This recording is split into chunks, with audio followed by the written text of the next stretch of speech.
Hey, this is Scott, and if you're new to this channel, thanks for watching. I do a lot of reviews and comparisons of cameras, lenses, and other camera-related gear, so if you're into that kind of thing, then check out the rest of my videos or hit subscribe to see more future videos. I'll try to make this one as short and sweet as possible, but if you want to skip ahead at any point, check the timeline in the description below. So first and foremost, I want to say that these are my reasons for switching from Nikon to Canon, and I know they don't apply to everyone. I'm not trying to suggest that anybody should switch from one brand to the other. I'm just trying to clear up some points that I made in a video about why I personally switched from one brand to another.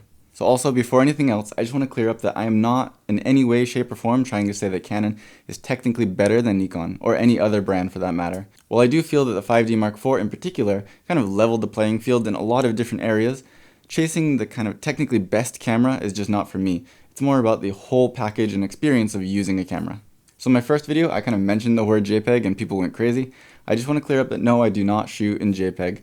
I 99.9% of the time do shoot in RAW. However, at that time, the 5D Mark IV was still new and the RAW format was not supported. So I was shooting in RAW at that time. But there are people who shoot JPEG for whatever reason, and I'm not going to touch on that in detail.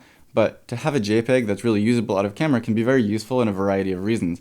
Even when shooting RAW, although you can manipulate the colors very freely in post-processing, to have a good solid start can save a lot of time and effort. A lot of people also mention that switching from brand to brand is a huge loss of money, and yes, it is, I know that. I would not recommend this to anybody if they can't do so reasonably. For me, I had the chance to move from Nikon to Canon without losing a lot of money, so I took that chance to do so. The reason being that one, I had a lot of used Nikon gear that I got a good selling price for, and I bought a lot of used Canon gear. Also, there were a lot of Nikon lenses that I really didn't use that much, and moving to Canon was a chance for me to kind of consolidate my lens collection. Yeah, I have fewer lenses, but I was okay with that. If you're thinking about switching from any brand to any brand, you'll definitely have to weigh the options for yourself and decide if it's reasonable to do so. So as I mentioned, I have no illusions of Canon being a technically superior camera.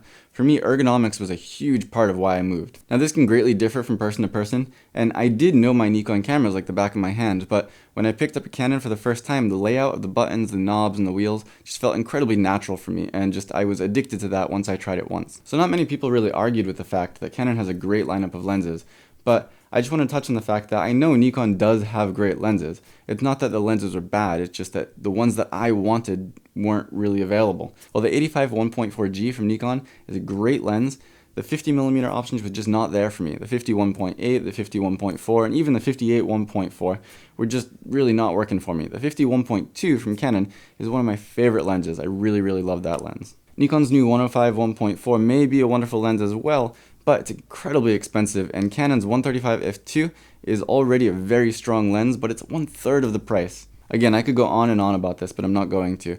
I'll leave it to say that both brands have great lenses. What you are looking for really will depend on you.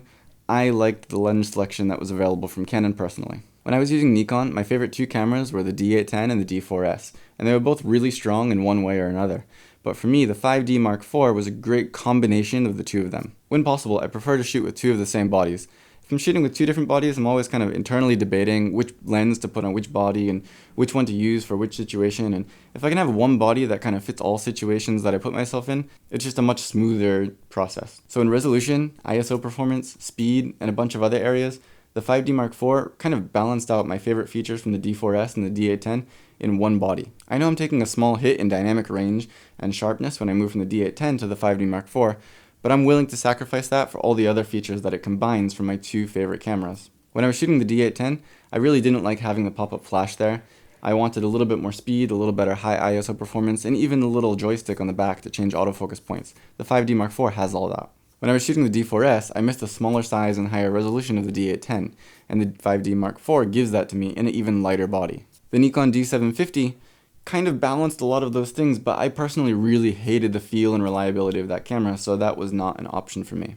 Another feature I really love on the Canon that I just didn't have on the Nikon bodies was the ability to quickly and easily switch from one shot to servo autofocus. On top of all of this, Canon gives me dual pixel autofocus, which is just incredible in both stills and video mode. Like I said, I know I'm taking a hit in resolution and dynamic range, but it's not huge, and it's definitely not big enough for me to sacrifice all of those other things being combined into one body, that I can have two identical bodies that I really enjoy using and give me all of the features that I personally need and want.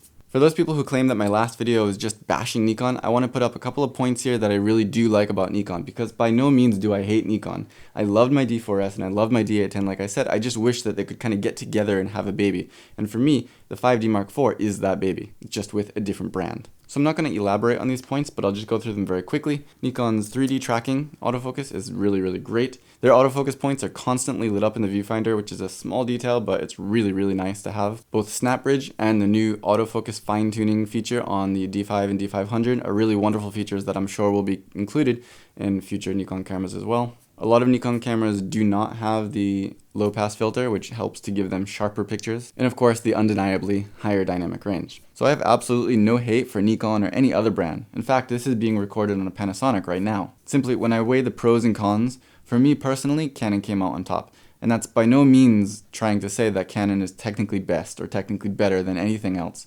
Just, again, as a total package, it was what was best for me. So I hope that cleared up a lot of the things I talked about in my last video. But as always, if you have any questions or comments, please, I'd love to hear from you down below.